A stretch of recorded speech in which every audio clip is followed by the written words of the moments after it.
smo zdaj v ogradi žiraf, točneje v njihovem hlevu, kjer preživijo kar polovico svojega časa pri nas v živalskem vrtu. Zdaj, trenutno je tlele žirafec Rastko, star je 8 let in je že skoraj odrasla žirafa. Žirafe rastejo celo življenje. Od začetka, ko se rodijo zelo intenzivno, lahko zrastejo tudi do 7 cm na mesec, potem pa z leti malenkost manj. Dosežejo pa lahko višino tudi do 5,5 metrov. Tako da ta Rastko je zdaj trenutno velik nekje 4,5 metre, tako da nekje 1 meter lahko še zraste po polni življenjski dobi. Zakaj imajo tako dolg vrat? Kaj misliš, zakaj? S čim se žirafe prehranjujejo v naravi? Z listi, kje pa rastejo listi? Tako. Žirafe so smokalci listja in zato imajo tudi razvit tako dolg vrat, da lažje dosežejo te nedostopne veje drugim živalim. Hkrati imajo pa tudi zelo prilagojen jezik, zelo dolg, lahko ga raztegnejo nekje do 45 cm tudi ven iz ustne votline. Ampak ni jezik zvit tako kot pri kakšnih kuščarjih, ampak je tako prožen, da se v bistvu raztegne. Rastko, prideš malo bližji? Pridi, pej. Pridi. Noter v hlev ne gremo k njim, bomo počakali, da pride Rastko bližji. Pridem si. Dalničkem deketko. Zdaj, če bo ta dobro opazvala, boste videla, kakšen jezik ima. Hkrati je pa jezik tudi prepojen z eno tako slino, če pogledate, zelo lepljivo.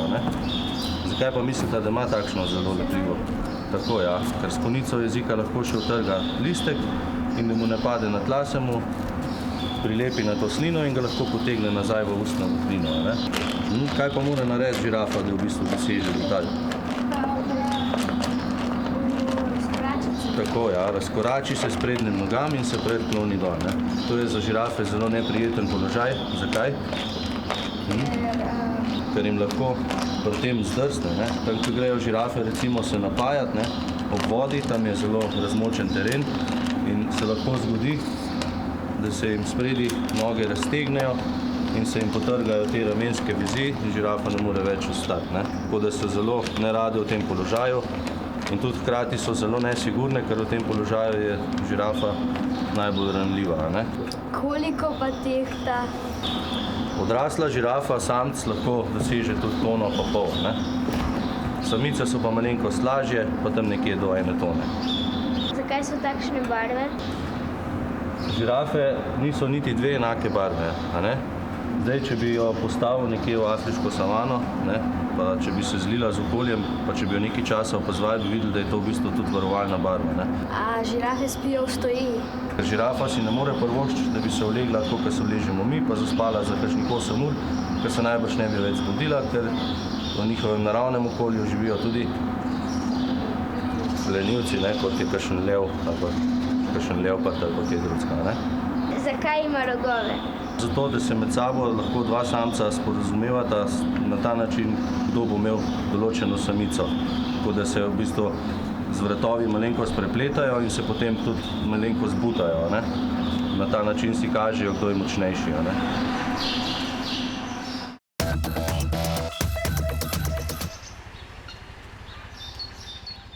No tako, fanta, zdaj smo pa mi te naše 4 žirafe spustili v njihovo zunanjo ogrado, ki smo jo ravno kar pripravili. Zraven si lahko pogledamo še ostale živali, a jih mogoče poznata? Noj pa pegatke. Ja. Kje žirafe pijejo?